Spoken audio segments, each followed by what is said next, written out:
दोस्तों नमस्कार, मैं हूं आपके साथ विजेंद्र फोर और आप देख रहे हैं B4 न्यूज़। दोस्तों, हमारी आज की इस खास पेशकश के अंदर हम बात करेंगे ग्राम पंचायत के बारे में। बहुत सारे साथियों के मन के अंदर कुछ सवाल थे, आखिर ग्राम पंचायत क्या है और क्या काम करती है और भारत में इसकी शुरुआत जो है कहाँ से और किस गांव से हुई है और किसने आखिर इसकी शुरुआत की है। तो दोस्तों, इस खास पेशकश के अंदर हम यहीं पर बात करेंगे ग्राम पंचायत के बारे में। तो इसके बारे में आपको पहले बता दें कि भारत जो है गांव का देश है और आज भी लगभग 65% आबादी जो है वो या तो गांवों में निवास करती है या प्रत्यक्ष परोक्ष रूप से गांव से जुड़ी हुई है, गांव से नाता रखती है। तो दोस्तों, कहा यहां तक जाता है कि असली भारत जो है वो गांव में निवास करता है। यानी कि यदि किसी को भारत को देखना है, भारत को जानना है, तो भारत के गांव को देख लो। भारत की असली हकीकत या भारत के बारे में एक समझ जो है वो विकसित हो जाती है। तो दोस्तों, गांव को विकसित करने के लिए, क्योंकि आज भी आधे से आबादी जो है, आधे से ज़्यादा मैंने आपको बताया, वो गांव में रहती है, तो देश का विकास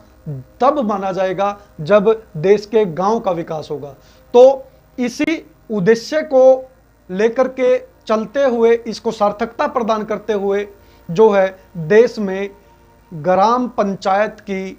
व्यवस्था जो है महसूस की गई और इसी व्यवस्था को स्थापित करने के लिए हमारे संविधान निर्माताओं के द्वारा भारतीय संविधान के भाग 9 में पंचायती राज को शामिल किया गया। तो साथियों, आपको बता दें कि भारत में संविधान जो है वो 26 जनवरी 1950 को जो है वो लागू हुआ था। तो इसी के साथ साथ आपको बताएं कि भारतीय संविधान के भाग 9 में पंचायतों को शामिल किया गया था, लेकिन जिस विकास के उद्देश्य को लेकर के पंचायती राज का स्थापना की गई थी पार्ट 9 के अंदर, उन उद्देश्यों को प्राप्त कर पाने में भारतीय संविधान का भाग 9 कहीं ना कहीं असफल होता हुआ दिखाई दे रहा था। तो इसको सफलता, सार्थकता प्रदान करने के उद्देश्य से जो है भारतीय सरकार के द्वारा या भारत सरकार के द्वारा एक समिति का गठन किया गया 1957 में, 1957 में बलवंत राय मेहता की अध्यक्षता में, जिसको ग्रामोत्थान समिति भी कहा जाता है या बलवंत राय मेहता समिति भी कहा जाता है। तो बलवंत राय मेहता समिति के द्वारा पंचायतों को और संगठित और मजबूत करने के लिए एक त्रिस्तरीय यानी 3 टायर सिस्टम, त्रिस्तरीय ढांचे की व्यवस्था की जो है वो सिफारिश की गई। आखिर त्रिस्तरीय ढांचा क्या था? त्रिस्तरीय ढांचा था कि पंचायत का 3 स्तर पर प्रावधान। 3 स्तर पर प्रावधान क्या था? गांव के अंदर ग्राम पंचायत होनी चाहिए, खंड स्तर पर पंचायत समिति होनी चाहिए और जिला स्तर पर जिला परिषद होनी चाहिए। तो इसी आधार पर 1957 में बलवंत राय मेहता की अध्यक्षता में गठित की गई ग्रामोत्थान समिति की सिफारिशों को स्वीकार करते हुए देश के तत्कालीन प्रधानमंत्री पंडित जवाहरलाल नेहरू जी के द्वारा 2 अक्टूबर 1959 को जो है राजस्थान के नागौर जिले के अंदर गांव था बगदरी। बगदरी गांव में जो है पंचायती राज की नींव जो है पुनर्स्थापित की गई। यानी कि सीधा सा जो सवाल है यहाँ पर वो ये आता है सबसे ज़्यादा जो है वो कि भारत के सबसे पहले किस गांव में पंचायत की व्यवस्था स्थापित की गई या शुरुआत की गई, तो वो गांव है राजस्थान का बगदरी गांव। तो इसके बाद जो है आगे फिर 1977 के अंदर पिछली जो पंचायत समिति थी उसका मूल्यांकन और परीक्षण करने के लिए जो है एक बार फिर से अशोक मेहता की अध्यक्षता में एक पंचायत समिति का गठन किया गया, जिसके द्वारा त्रिस्तरीय ढांचे को नज़रअंदाज करके द्विस्तरीय ढांचे की जो व्यवस्था है उसकी सिफारिश की गई। दिनों दिन चलते गए और उसके बाद जो है 1986 के अंदर जो है वो LM सिंघवी समिति, लक्ष्मीमल जो अपनी सिंघवी समिति थी, उसके द्वारा पंचायतों को और मजबूत और सुदृढ़ करने के लिए पंचायतों को संवैधानिक दर्जा दिए जाने की मांग जो है वो सिफारिश जो है वो की गई। उसके बाद 2 साल बाद फिर जो है 1988 के अंदर PK थुंगन की अध्यक्षता में एक कमेटी का फिर गठन किया गया और उस कमेटी के द्वारा भी जो है पंचायतों को संवैधानिक दर्जा दिए जाने की मांग का जो है वो समर्थन किया गया। तो इसी दिशा में आगे बढ़ते हुए भारत सरकार के द्वारा जो है राजीव गांधी की जब तत्कालीन सरकार थी, उस वक्त पंचायती राज को संवैधानिक दर्जा दिए जाने की दिशा में आगे कदम बढ़ाया गया, परंतु पंचायती राज संशोधन जो अधिनियम था वो लोकसभा से पारित हो जाने के बाद राज्यसभा से आखिरकार पारित नहीं हो पाया। तो उसके बाद जो है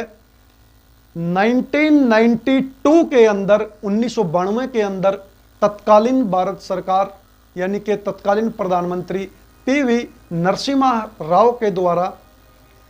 एक बार फिर से दोबारा पंचायती राज अधिनियम जो है वो लाया जाता है और एटलीस्ट जो है 23 और 24 दिसंबर 1992 को लोकसभा और राज्यसभा से क्रम से वो पास हो जाता है और एटलीस्ट 20 अप्रैल 1993 को पंचायती राज को राष्ट्रपति की तत्कालीन राष्ट्रपति शंकर दयाल शर्मा की मंजूरी मिलने के बाद जो है पंचायतों को कहीं ना कहीं संवैधानिक दर्जा दिए जाने का रास्ता जो है वो साफ हो जाता है